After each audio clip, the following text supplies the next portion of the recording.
Un soir d'été à Anchorage, en Alaska, une femme sort d'un bar en titubant. Elle est ivre, elle est sans défense. Et bientôt, elle va mourir. Le meurtrier laisse cet indice inhabituel sur le lieu du crime. C'est une preuve qu'un simple tube de colle peut révéler l'invisible. Une épouse choisie sur catalogue est attirée aux États-Unis par la promesse d'une vie meilleure. À peine quelques années après son mariage, elle disparaît. L'indice qui résoudra l'énigme provient d'une source inattendue. Un deuxième examen médico-légal d'une femme morte 16 ans plus tôt dans des circonstances mystérieuses. Bonjour, je suis heureux de vous retrouver pour ce nouvel épisode des Enquêtes impossibles. Il est troublant de penser que, jusqu'à la fin du XIXe siècle, la plupart des criminels parvenaient à échapper à la justice jusqu'à ce que policiers et médecins légistes commencent à réfléchir à une démarche scientifique pour prélever des indices irréfutables capables de confondre les meurtriers. Aujourd'hui, un tueur en série tel que Jack l'Éventreur n'aurait sans doute aucune chance de passer à travers les mailles des filets des limiers de Scotland Yard. Le 8 août 1996, une matinée d'été radieuse s'annonce à Anchorage, en Alaska. Mais ce jour-là, des employés entrant dans un immeuble de bureau du centre-ville voient quelque chose d'anormal. C'est la première fois qu'il m'arrive une chose pareille. J'espère ne jamais revivre ça. C'est horrible. C'est un corps gisant près d'un bosquet. Elle avait reçu des coups violents au visage. On avait l'impression qu'elle ne respirait plus. La veste à carreaux et les vêtements de la femme sont éparpillés sur plus de 10 mètres carrés, indiquant clairement une lutte à mort. L'agression a duré. Ce n'est pas comme s'il l'avait frappée une seule fois à la figure. Elle a reçu de multiples coups à la tête et dans la partie supérieure du torse. Les coups sont si violents qu'il est impossible de reconnaître le corps. La victime ne correspond à aucun signalement de personne disparue. Apparemment, il n'y a aucun témoin. Chaque fois qu'un crime est sans témoin, on a des difficultés. Il n'y a personne pour vous dire où aller, où regarder, à qui demander et quoi faire. Après sa découverte, le corps n'est ni déplacé ni touché, et il reste à l'abri du soleil. En raison du lieu où la victime est découverte et des circonstances qui entourent sa mort, le capitaine Bill Gifford prend une décision inhabituelle. J'ai décidé d'essayer de trouver d'éventuelles empreintes digitales laissées sur le corps. Depuis 6 ans, Gifford expérimente une technique particulière pour révéler des empreintes digitales laissées sur la peau humaine. En général, les vapeurs de colle se déposent sur des surfaces poreuses comme le verre ou le métal. Au début des années 1980, dans une usine de colle au Japon, les employés constatent que les vapeurs qui émanent de la colle révèlent les empreintes de doigts qu'ils laissent sur les objets par une couleur blanchâtre. Ils portent l'information à l'attention du laboratoire de police scientifique japonais. Après quelques réunions dans l'entreprise, ils transmettent ce savoir. Gifford demande aux techniciens de construire une tente autour du corps à l'aide d'une bâche en plastique et de piquets en PVC.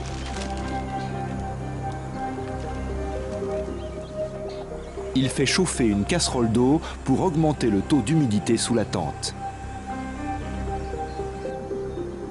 À l'aide d'un pistolet thermique, une énorme quantité de colle est vaporisée dans le sarcophage hermétique autour du corps.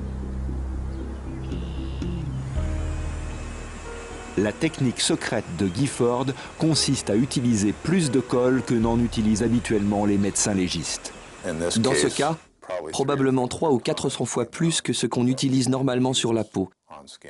Et cette fois-ci, nous avons utilisé la quantité qu'il fallait. La colle chauffée se fixe sur les traces de sébum laissées par les doigts ou les mains d'une personne. La colle durcit sur l'empreinte et on peut la photographier. Pour cette opération, on n'a pas le droit à l'erreur.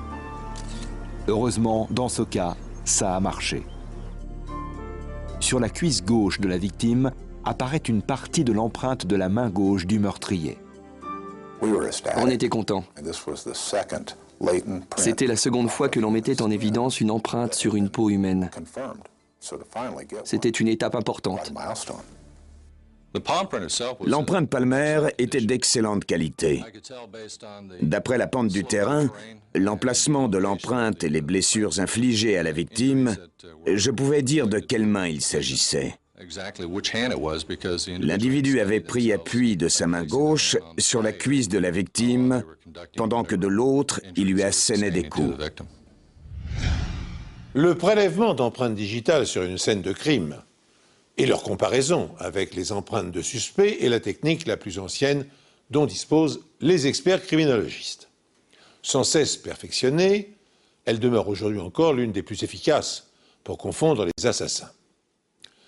En 1877, William Herschel, un officier britannique de l'armée des Indes, est chargé de distribuer la solde des hommes de son régiment. S'apercevant que quelques-uns d'entre eux modifient leur apparence physique pour l'apercevoir une seconde fois, il cherche un moyen infaillible pour différencier les soldats qui se présentent devant lui. Ayant remarqué que des marchands chinois apposent l'empreinte de leur pouce sur un cachet de cire en guise de contrat, il se livre à des expériences et découvre stupéfait que dans l'espèce humaine, les individus possèdent des empreintes digitales uniques et infalsifiables, puisque même si on se brûle le bout des doigts, les lignes papillaires repoussent à l'identique. Fort de cette découverte, Herschel établit un fichier qui lui permet d'identifier chacun de ces hommes sans risque d'erreur. Alors l'idée est reprise une quinzaine d'années plus tard par un policier argentin pour démasquer les criminels. Dans le cas qui nous préoccupe maintenant, grâce à la projection de colle, les experts sont parvenus à recueillir une empreinte sur la peau de la victime. Et leur moisson d'indices ne s'arrête pas là. Au-dessus du corps, sur une des branches basses, la police relève 35 cheveux n'appartenant pas à la victime. Il semble que les cheveux de l'agresseur se soient accrochés aux branches pendant l'agression. Le corps de la victime est amené à la morgue d'Anchorage. Le médecin légiste établit que la victime, âgée de 30 à 40 ans, est originaire de l'Alaska. Elle mesure 1,58 m et pèse 46 kg. Il trouve une marque de morsure sur la poitrine de la femme et des preuves qu'elle a subi une agression sexuelle. Le torse de la victime porte des empreintes ensanglantées de semelles de chaussures, mais elles ne sont pas assez nettes pour être identifiées. Dans ce cas particulier, la violence n'indique pas s'ils se connaissaient. Mais elle nous dit que le meurtrier a passé beaucoup de temps avec la victime, à la fois avant et après la mort. Le rapport de toxicologie indique un taux d'alcoolémie de 0,308 g par litre dans le sang de la victime, soit plus de 4 fois le taux légal. La police d'Anchorage vérifie les signalements de personnes portées disparues, mais ne trouve aucun individu correspondant à la victime. Sur le lieu du crime, la police découvre des cheveux au-dessus du corps, accrochés à des branches basses. Les cheveux, sans doute ceux de l'agresseur, sont analysés et révèlent des caractéristiques asiatiques. Les Amérindiens possèdent des caractéristiques physiques assimilées à la catégorie asiatique. Les cheveux asiatiques, en général, ont une pigmentation très foncée. Ils paraissent pratiquement noirs et, en général, ils sont très raides.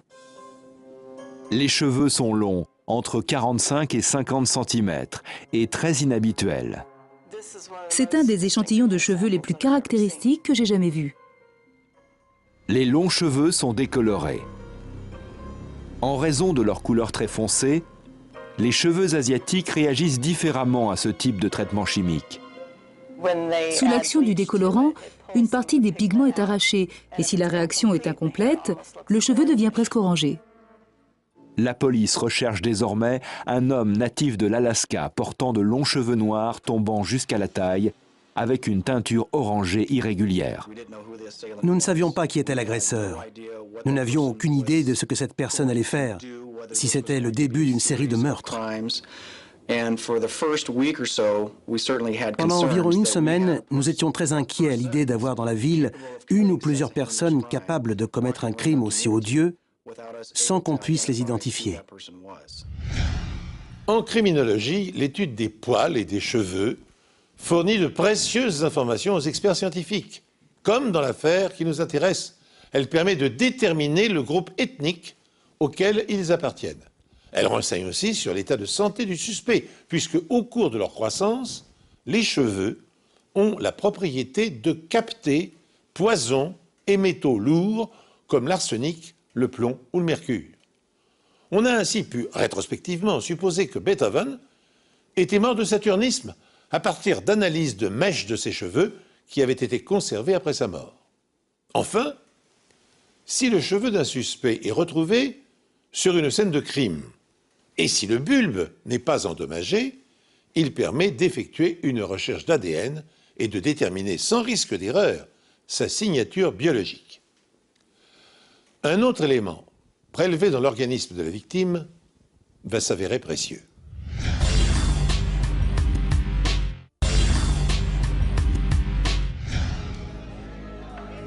La victime ayant un taux d'alcoolémie élevé au moment de sa mort, la police enquête dans les bars du centre-ville d'Anchorage, dont beaucoup sont très fréquentés par la communauté des Amérindiens. De nombreux bars possèdent des systèmes de vidéosurveillance performants pour des questions de responsabilité. Les propriétaires de bars peuvent ainsi prouver qu'ils n'ont pas servi une personne visiblement ivre. Les propriétaires de bars décident eux-mêmes s'ils veulent avoir ce genre d'enregistrement vidéo et ils les installent eux-mêmes. Ils le font sur une base volontaire. La police collecte tous les enregistrements des bars du centre-ville qui ont un système vidéo et les visionne. Une bande vidéo enregistrée la nuit du meurtre provient d'une caméra de surveillance installée à l'extérieur d'un bar. L'image est relativement claire pour une scène filmée de nuit. Pourquoi ? Parce que l'Alaska est situé très au nord. À 9 ou 10 heures du soir, le soleil brille encore. C'est d'ailleurs pour cela que l'Alaska s'appelle le pays du soleil de minuit. Sur cette bande vidéo, on distingue une femme portant une veste à carreaux, comme celle que l'on a retrouvée sur le lieu du crime. Elle descend la rue au bras d'un homme aux longs cheveux noirs. L'image de l'individu était relativement bonne. Pas tout à fait nette, mais suffisamment pour nous mettre sur la voie et commencer à rechercher cette personne dont le profil se dessinait. La bande vidéo provient du système de surveillance installé dans un bar du centre-ville d'Anchorage, appelé The Avenue. Le bar est équipé de 9 petites caméras qui fonctionnent en continu. Le système de surveillance couvre jusqu'au moindre recoin du bar, ainsi que l'entrée et la sortie. Le propriétaire, John Patty, dit que la surveillance n'est pas un luxe, c'est une nécessité. La vidéosurveillance, c'est comme un vigile en plus. Avec ça, je fais l'économie d'au moins 2 employés. Et en plus, on peut surveiller 7 ou 8 endroits du bar en même temps. Quand la police lui montre l'enregistrement, John Patty n'arrive pas à identifier l'homme qui est sur l'image. En revanche, il connaît la femme. Elle s'appelle Martha Hanson. Tout le monde l'appelait Marty. C'était une habituée. Je la connais depuis que je travaille ici, mais juste comme cliente. Un petit bout de femme, vous savez, qui ne faisait jamais de vagues. Une vérification rapide révèle que Martha Hanson, 48 ans, est divorcée, mère de 6 enfants et sans emploi. C'était une personne très confiante, très ouverte aux autres. Peu importe qui vous étiez, elle vous tendait la main. Je pense que c'est probablement là que se trouvait la faille. Elle est morte depuis 2 jours quand ses enfants signalent sa disparition, ce qui explique que la police ne fait pas tout de suite le rapprochement. Patty dit que la nuit du meurtre, Martha Hanson est venue dans son bar, mais on a refusé de la servir. Quand le barman s'est occupé d'elle, il a estimé qu'elle était trop ivre pour rester dans le bar. On lui a donc demandé de partir et c'est ce qu'elle a fait. Martha est restée moins de 5 minutes dans le bar. Les clients se souviennent d'elle, mais pas de l'homme qui est filmé sur la bande de vidéosurveillance. Il semble que l'homme ne soit pas entré dans le bar, ce qui explique qu'il n'y a pas d'image précise de son visage. Les meilleures images sont malheureusement celles de Martha Hansen et du suspect s'éloignant du bar. Il est donc filmé de dos et non pas de face. L'image qui montre Martha et l'homme marchant bras dessus, bras dessous, suggère qu'ils se connaissent. On est reparti enquêter dans le voisinage. On est retourné voir les commerçants. On a redemandé aux gens, connaissez-vous cette personne? Lorsque la police fait passer la photo de Martha dans le journal local, une femme inquiète appelle pour donner quelques informations.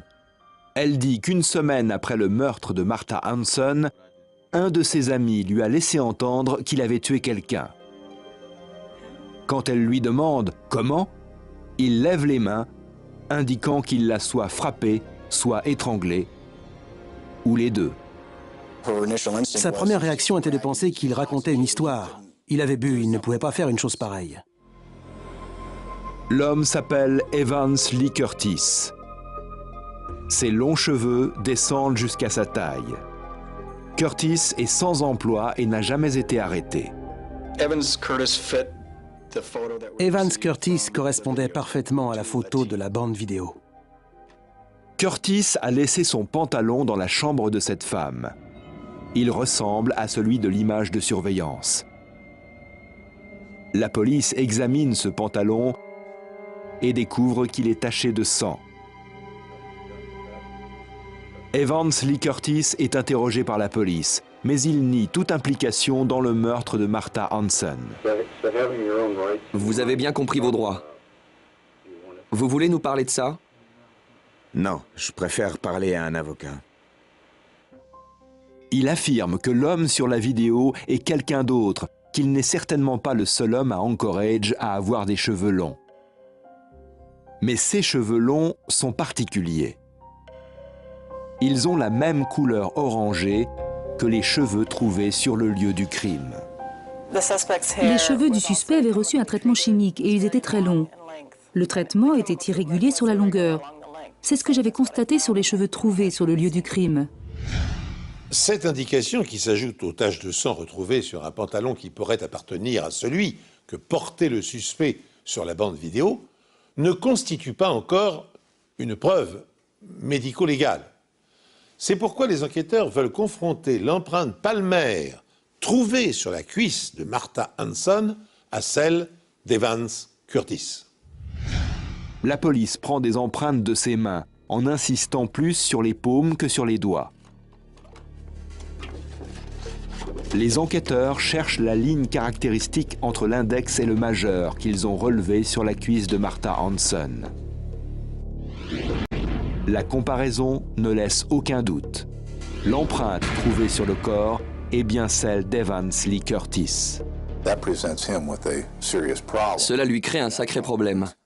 Comment explique-t-il que l'empreinte de la paume de sa main se trouve sur le corps d'une femme morte? La preuve par l'empreinte, tout en étant significative, est susceptible d'être contestée par la défense. Le procédé faisant appel aux émanations de colle est très inhabituel. Les enquêteurs craignent que la preuve soit rejetée. Ils réalisent donc un test d'ADN sur le sang trouvé sur le pantalon de Curtis. Les tests d'ADN du sang trouvé sur le pantalon et celui du sang de Martha Hansen donnent des résultats concordants. Nous ne savons pas pourquoi il a laissé son pantalon, mais nous sommes contents qu'il l'ait fait. La preuve la plus accablante est trouvée sur les chaussures que Curtis porte au moment de son arrestation.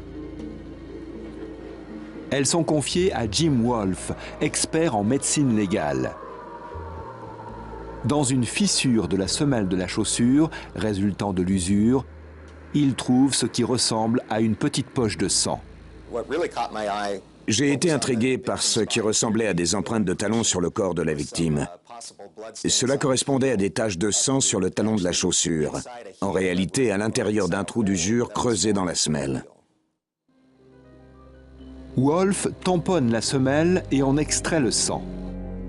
L'ADN du sang trouvé sur la chaussure est comparé à l'ADN de Martha Hansen. Ce sont les mêmes. Le procureur David Wallace tient là l'une des meilleures affaires de sa carrière. Dans cette affaire, du point de vue de l'expertise médico-légale, tout se tenait. Curtis avait beaucoup d'explications à fournir. Comment toutes ces pièces du puzzle pouvaient-elles ne pas le concerner, alors que plusieurs experts viendraient à la barre pour désigner M. Curtis comme le meurtrier de Martha Hansen?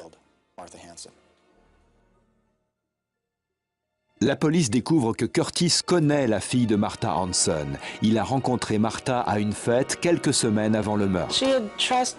Elle avait fait confiance à Curtis. Apparemment, elle le connaissait. Elle l'avait invité chez elle 2 ou 3 fois. Et je pense qu'elle avait dû lui faire des repas.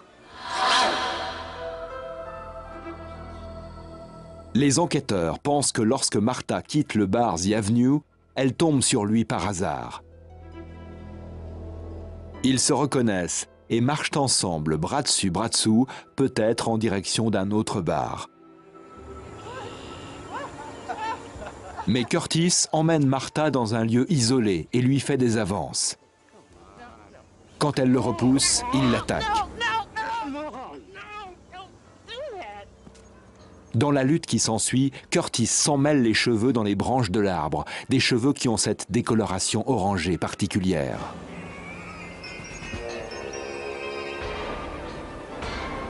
Curtis reçoit du sang sur son pantalon. La preuve médico-légale la plus inhabituelle est l'empreinte palmaire partielle découverte sur la cuisse de Martha.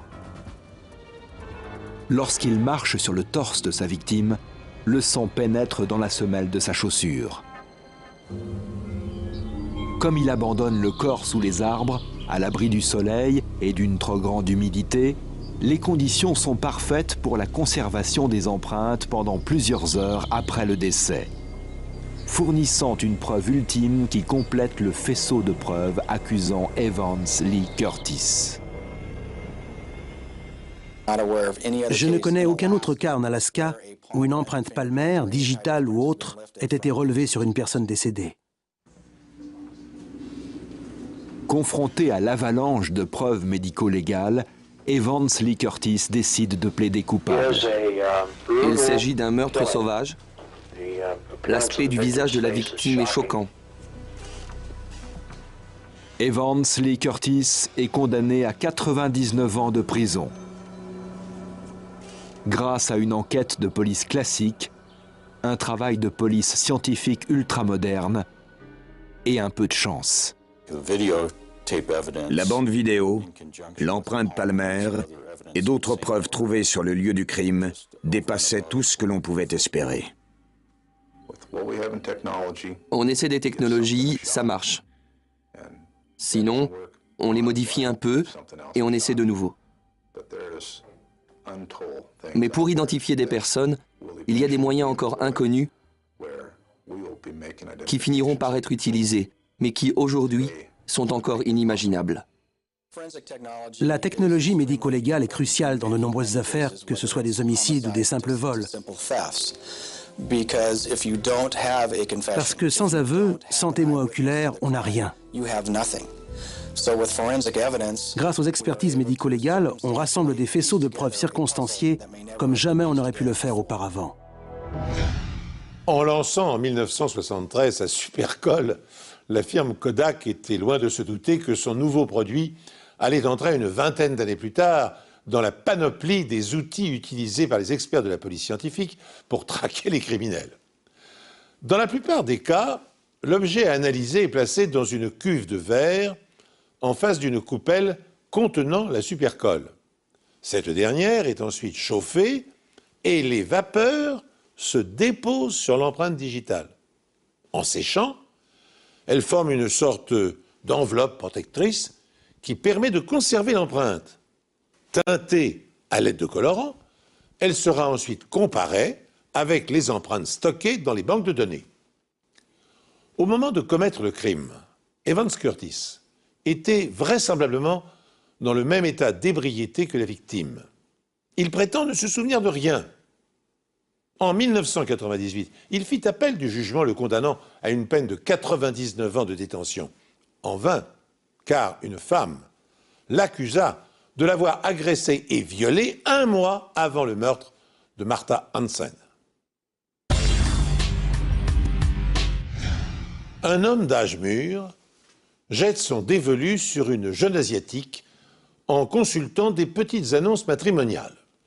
Il se rend aux Philippines et offre aux parents de la jeune fille une somme d'argent pour l'épouser. Mais peut-on construire un couple solide dans de telles conditions? Peut-on naïvement croire que l'amour s'achète? Emilita Reeves a 26 ans. Son mari, Jack, est un sergent de l'armée à la retraite de 52 ans, devenu peintre en bâtiment. Ensemble, ils ont un fils de 3 ans que nous appellerons Théo. Emilita a un passé intéressant. À l'âge de 18 ans, Emilita a sauvé sa famille de la misère. 11 membres de sa famille vivaient dans une hutte de 2 pièces dans la ville de Cebu, aux Philippines. C'était une reine de beauté dans son village et une fille adorable.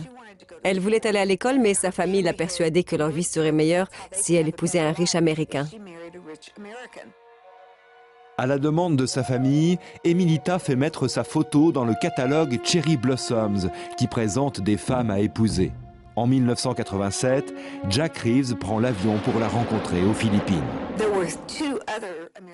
Il y avait 2 autres Américains qui venaient la rencontrer. Alors Jack s'est rendu directement chez elle et a offert au père d'Emilita plus d'argent que les 2 autres. Et le père a bien sûr choisi Jack.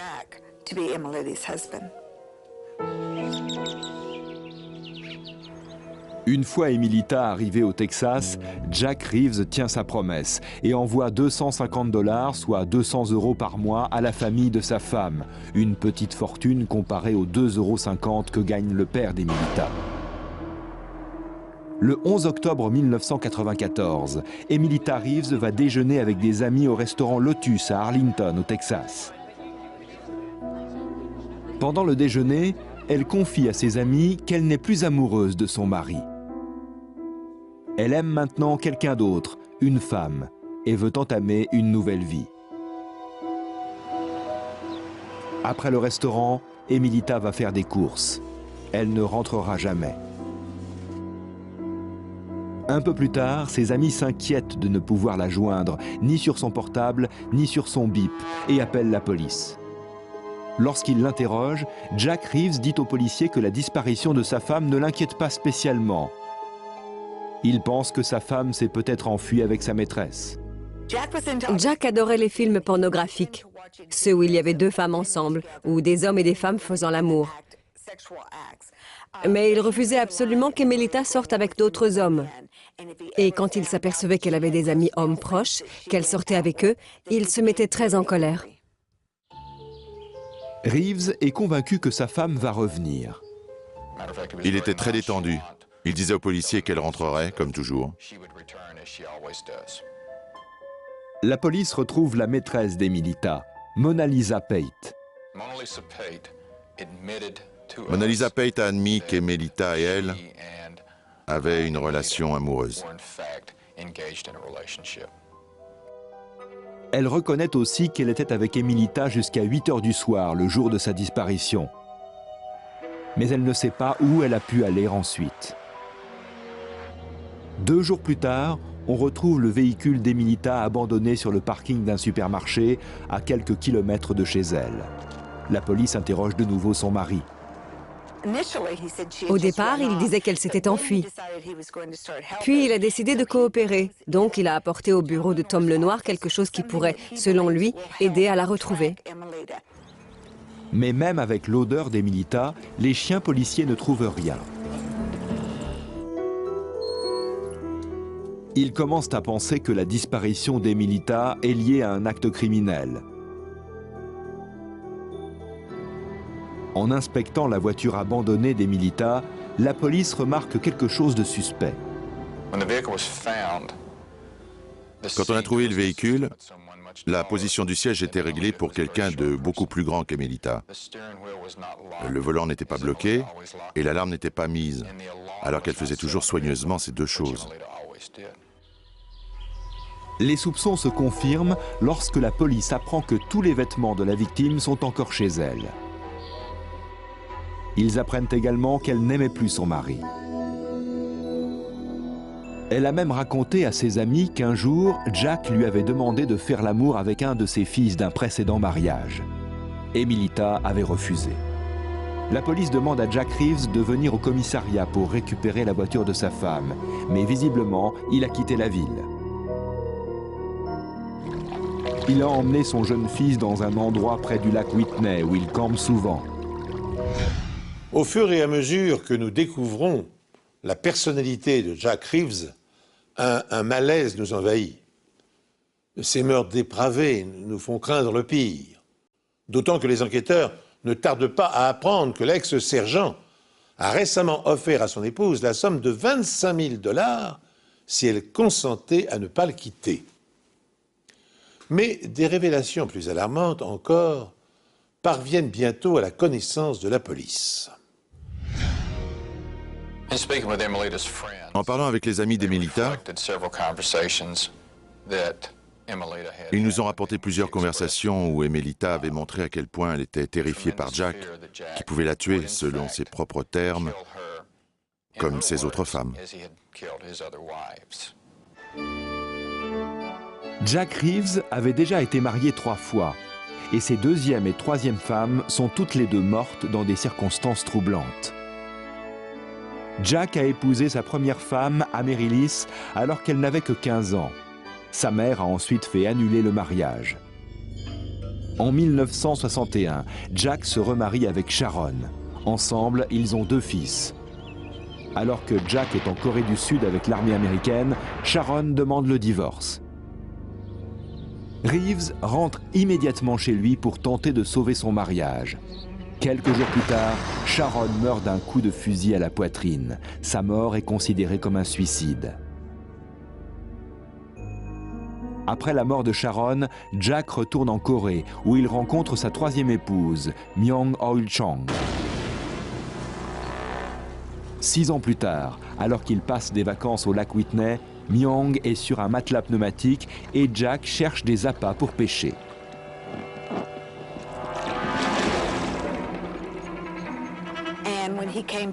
Et il dit que c'est en revenant qu'il a trouvé Myung, qui était tombé du matelas et s'était noyé.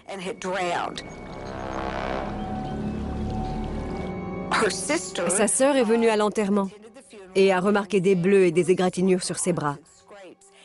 Elle se doutait déjà, depuis qu'elle savait que Myung était morte, que Jack l'avait tuée. J'ai parlé à sa sœur. Je lui ai demandé ce qui s'était passé avec Myung. On se le demandait tous. Et elle m'a répondu « Je me pose des questions à cause des égratignures sur les mains de Jack. » Je lui ai dit que je pensais qu'il avait été griffé par les buissons en la sortant de l'eau. Et elle m'a dit que non, que c'était de longues griffures parallèles. Du coup, je me suis demandé si ça pouvait être des égratignures d'ongles. Après l'enterrement, Jack fait incinérer le corps de Myung. Malgré les inquiétudes de la famille, aucune enquête n'est ouverte. En apprenant le passé de Jack, l'inspecteur Lenoir est convaincu qu'Emilita a été assassinée. Il décide de tendre un piège à Jack pour tester cette hypothèse. Il retourne parler à Reeves et cette fois, il vante les dernières avancées technologiques dans le domaine de l'analyse ADN. Je lui ai servi toute une théorie complètement fausse et inventée sur le moment, comme quoi, à l'heure de la mort, des cellules meurent immédiatement et de l'ADN tombe du corps et s'incruste dans la moquette. Je lui ai dit qu'il n'y avait rien à faire, qu'on ne pouvait ni shampouiner, ni aspirer, que rien ne les ferait partir, et qu'il n'y avait plus qu'à remplacer la moquette.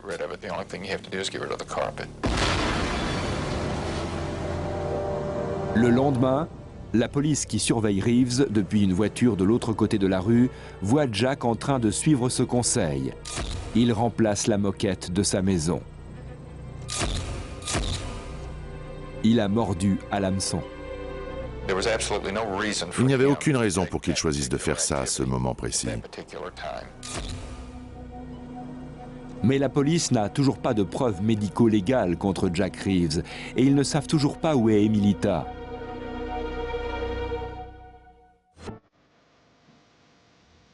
Tom Lenoir, inspecteur de la police d'Arlington, croit que la meilleure chance de résoudre le mystère posé par la disparition d'Emilita est d'enquêter sur les circonstances inhabituelles entourant la mort des 2 précédentes femmes de Jack. Sa 3e femme, Myung Reeves, s'est noyée dans 3 mètres d'eau en tombant d'un matelas pneumatique. À l'époque de l'accident, le garde-chasse du coin a témoigné que le matelas n'était pas endommagé et était bien gonflé. Il trouvait improbable qu'un adulte puisse en tomber sans pouvoir ensuite y remonter. Elle s'est noyée dans 3 mètres d'eau. Si Myung a bien glissé du matelas, les enquêteurs ne comprennent pas pourquoi elle n'a pas pu nager sur les quelques mètres qui la séparaient de l'endroit où elle avait pied. Malheureusement, aucune enquête criminelle n'a été ouverte et on n'a pas pratiqué d'autopsie. Myung Reeves a été incinérée. La 2e femme de Reeves, Sharon, a été retrouvée morte dans sa chambre. On a cru qu'elle s'était tiré une balle de fusil dans la poitrine. Puisque c'était un suicide présumé, on n'a pas pratiqué d'autopsie. Et une seule photographie du lieu du crime a été conservée. La police d'Arlington envoie cette photographie à Tom Bevel, expert en éclaboussure de sang. À l'époque, Jack a raconté à la police qu'il pensait qu'au moment de la détonation, Sharon était assise sur le lit et avait pressé la détente avec l'orteil. Mais l'analyse des éclaboussures de sang montre que Sharon était debout au moment de l'impact de la balle.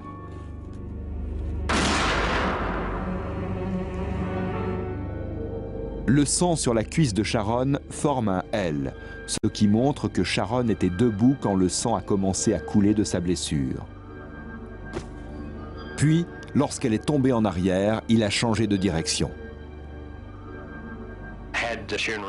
Si Sharon Reeves avait été assise, les éclaboussures et le flot de sang auraient eu un aspect différent. Ça aurait été le contraire. Et si Sharon était debout, elle n'a physiquement pas pu presser la détente.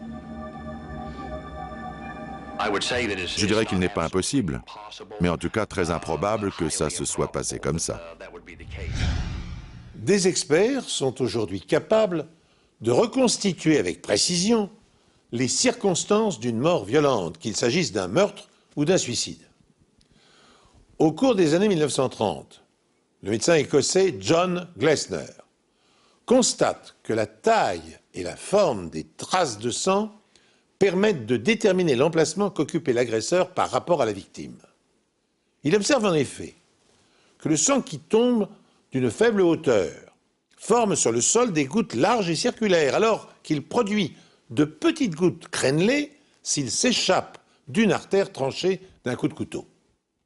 Disposant peu à peu d'un véritable répertoire de taches, les spécialistes apprennent à distinguer gouttes elliptiques, giclures, flaques, traînées et taches étalées. Pour reconstituer et matérialiser le parcours des éclaboussures, ils utilisent des fils de couleur. Des programmes informatiques permettent maintenant d'automatiser les données et d'intégrer les distorsions dues à la force gravitationnelle.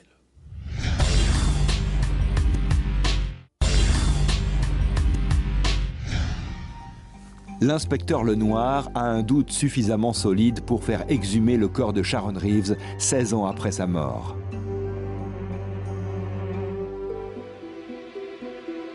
L'autopsie est pratiquée par le médecin légiste du comté de Dallas, le docteur Jeffrey Barnard.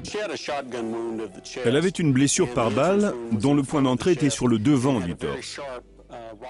La trajectoire de la balle partait vers la gauche. Donc, la balle est entrée sur le côté droit du torse, mais elle s'est en fait logée dans le côté gauche. Et l'angle de tir est légèrement incliné vers le bas. En considérant cette trajectoire précise, si elle avait été debout, la façon dont elle aurait dû tenir l'arme l'aurait empêchée d'atteindre la détente et de la presser elle-même. Du coup, il n'est pas possible qu'elle se soit suicidée. Que cette trajectoire si particulière ait pu l'amener à tomber ensuite sur le lit, avec le fusil parfaitement à la verticale entre ses jambes, c'était un scénario très improbable. Je n'avais aucun doute. Ce n'était pas une blessure par balle qui résultait d'un suicide. Les causes de la mort de Sharon Reeves sont alors considérées comme indéterminées, avec possibilité d'homicide. Jack Reeves était dans la maison quand le coup de feu est parti. Il n'y avait personne d'autre dans la maison à ce moment-là. Donc par élimination, si ce n'est pas Sharon qui a tiré, alors c'est Jack. D'après le livre de Patricia Springer, Meurtre sur catalogue, Jack Reeves recherche désespérément la compagnie d'une femme après la disparition d'Emilita. Tellement désespéré, il appelle la sœur d'Emilita qui a 21 ans pour qu'elle vienne vivre avec lui. Lorsqu'elle refuse, Jack se réabonne au magazine Cherry Blossoms et trouve sa 5e épouse dans les petites annonces. Elle s'appelle Emilia et elle aussi vit aux Philippines. Mais avant qu'il puisse la rencontrer, Jack Reeves est arrêté. On l'a arrêté, mis dans la voiture avec les menottes. Et Jack a regardé Cummings et lui a demandé ce qui se passait, pourquoi on l'arrêtait. Fred a répondu qu'on nous soupçonnait d'avoir tué sa femme et Jack a dit « Laquelle ?»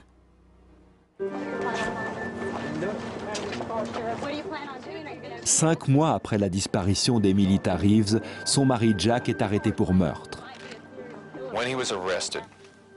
Quand on l'a arrêté, il répétait sans arrêt qu'il n'avait pas tué Emilita, qu'il ne devrait pas être arrêté. C'est là que je lui expliquais qu'il n'était pas là pour avoir tué Emilita, mais Sharon. Et il fallait voir le regard qu'il a eu, le choc, la plus complète dévastation inscrite sur son visage à ce moment-là.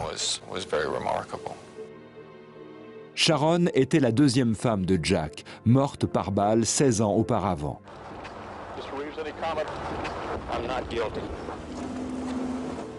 La police tente de monter une accusation solide contre lui pour le meurtre d'Emilita, mais les preuves sont insuffisantes. Pendant le procès relatif à la mort de Sharon, l'accusation s'appuie sur les éclaboussures de sang et une reconstitution de la scène. Cette reconstitution du coup de feu met à mal les allégations de Jack selon lesquelles Sharon était assise sur le lit et avait pressé la détente avec l'orteil. La policière qui joue le rôle de Sharon pour la reconstitution n'arrive pas à placer son orteil sur la détente de façon à pouvoir tirer. Le jury a été très impressionné. Et il fallait qu'il soit impressionné parce que nous devions tout d'abord prouver qu'elle n'avait pas pu presser la détente et ensuite qu'il n'y avait personne d'autre qui ait pu le faire excepté Jack. Et que par élimination, c'était donc lui qui l'avait assassiné. Jack Reeves est reconnu coupable du meurtre de Sharon et condamné à 35 ans de réclusion. Le 1er octobre 1995, presque jour pour jour après la date de la disparition d'Emilita, des chasseurs de cerfs découvrent par hasard, sur les rives du lac Whitney, une tombe creusée dans le sol. Ce qu'il reste du corps est envoyé au bureau du médecin légiste de Fort Worth, au Texas.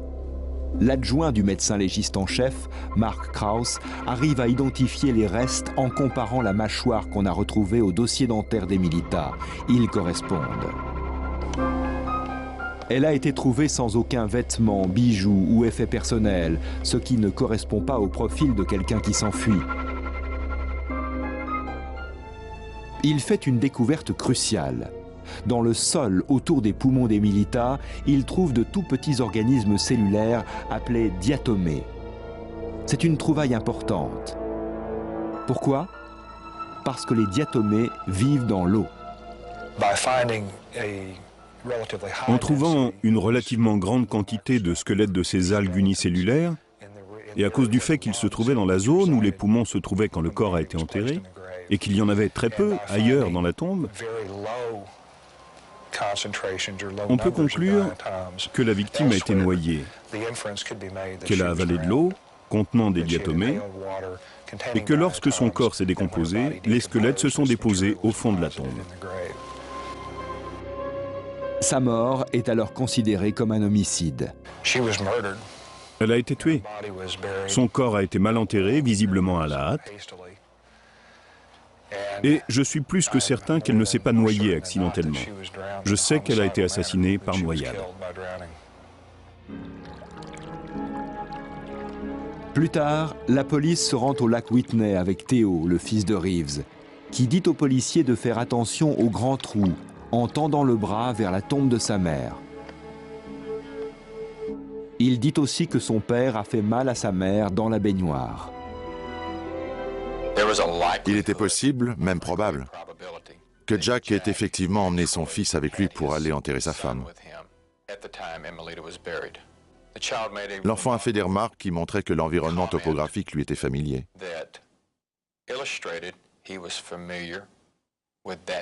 Il a pu pointer du doigt l'endroit exact où Emilita avait été enterrée, ce qui a confirmé notre impression qu'il avait vraiment vu son père enterrer sa mère.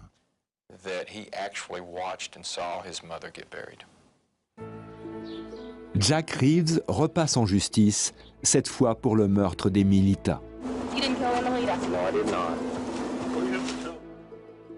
Il est reconnu coupable de cet autre meurtre. Dès qu'une de ses femmes lui parlait de divorce, c'était sa condamnation à mort. Il la tuait. Jack Reeves est condamné à 99 ans de réclusion criminelle. Il ne pourra pas demander la liberté conditionnelle avant l'âge de 106 ans. Jack Reeves est sûrement l'un des hommes les plus manipulateurs que j'ai jamais rencontrés. C'est un sociopathe. Il n'a aucun remords.